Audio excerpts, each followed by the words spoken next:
Hari itu hari Jumat, jam pelajaran terakhir. Udara di kelas terasa berat, mungkin karena semua udah capek, atau mungkin karena suasana yang makin lengang. Beberapa teman udah izin pulang lebih awal, dan sisanya sibuk dengan catatan atau ngobrol santai. Gue duduk di pojok menahan rasa gak enak di perut. Dari pagi udah kerasa mules, tapi gue tahan sampai akhirnya udah gak kuat lagi. Gue minta izin ke guru buat ke toilet. Tapi toilet biasa yang deket kelas ditutup karena bocor. Satu-satunya pilihan ya toilet belakang. Toilet tua yang katanya udah jarang dipakai. Letaknya di ujung lorong, deket gudang yang juga udah lama dikunci.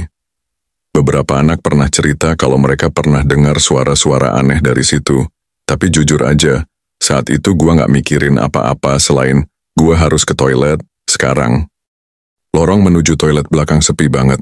Lampu lorong berkedip pelan dan langkah kaki gue jadi satu-satunya suara yang terdengar.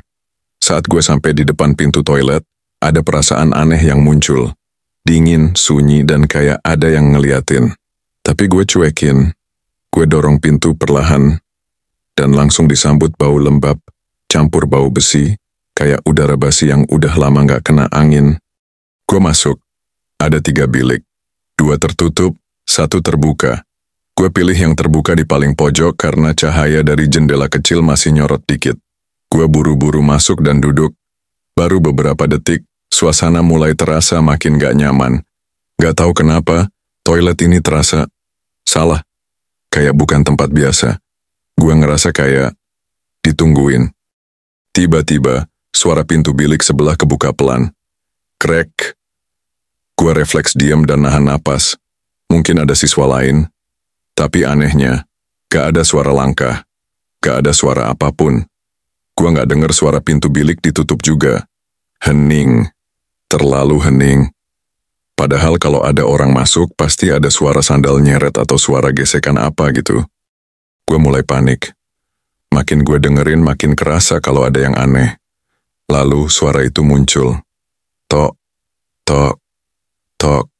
Ada yang ngetuk pintu bilik gue, pelan. Tapi ritmenya lambat.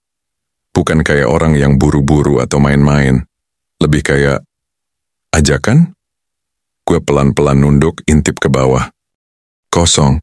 Gak ada kaki, gak ada bayangan, cuma lantai toilet yang basah dan kusam. Tapi ketukannya masih ada.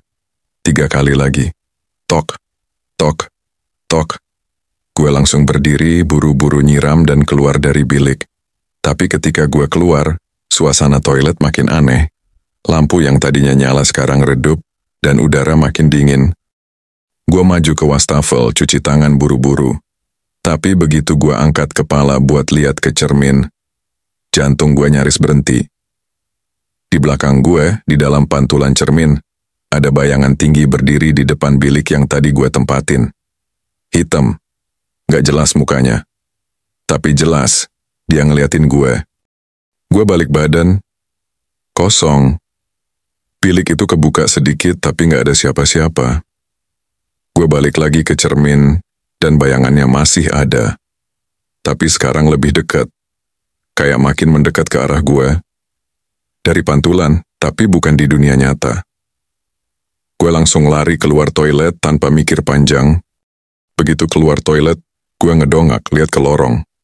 Tapi lorongnya sekarang lebih gelap dari sebelumnya. Dan suara langkah kaki gue kayak bergema. Gue lari sekencang-kencangnya ke kelas, napas ngos-ngosan, tangan dingin, dan kepala gue berat banget kayak abis masuk dunia lain. Sampai di kelas gue gak langsung cerita ke siapa-siapa.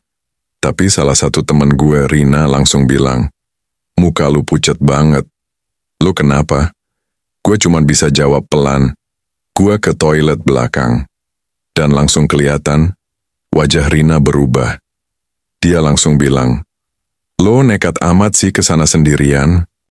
Besoknya gue gak masuk sekolah. Badan gue panas tinggi, kepala pusing parah, dan malamnya gue mimpi buruk. Mimpi toilet itu. Tapi kali ini gue gak bisa keluar. Gue kekunci di dalam bilik, dan suara ketukan itu terus berdentum. Tapi bukan 3 kali lagi. Kali ini berkali-kali. Kenceng, kayak orang marah. Pas masuk lagi ke sekolah hari Senin, gue coba cerita ke salah satu guru yang udah lama ngajar di situ, Bu Ratna. Reaksinya pelan, tapi jelas. Dia bilang, "Kamu nggak pertama. Sudah ada 3 siswa yang pernah pingsan di toilet itu, tapi semuanya diam, nggak ada yang mau ngomong." Gue tanya, "Kenapa, Bu?" Dia cuma jawab, "Karena dulu ada kejadian." Menurut cerita Bu Ratna, sekitar 10 tahun lalu, ada siswa perempuan yang sering dibully. Dia pendiam, nggak punya banyak teman, dan sering dikerjai anak-anak cowok. Sampai suatu hari, dia ditemukan tewas di toilet belakang. Katanya bunuh diri, tapi anehnya, tidak ada darah, tidak ada jeratan. Hanya tubuh tergantung tapi wajahnya penuh luka. Setelah kejadian itu, toilet ditutup beberapa bulan. Tapi karena nggak ada dana perbaikan, akhirnya dibuka lagi dan cuma dipakai kalau toilet utama penuh. Tapi sejak dibuka lagi, beberapa guru juga pernah ngerasa ada suara keran nyala sendiri atau pintu bilik kebuka pelan tanpa angin. Bu Ratna bilang, semua orang di sekolah tahu toilet itu berpenghuni.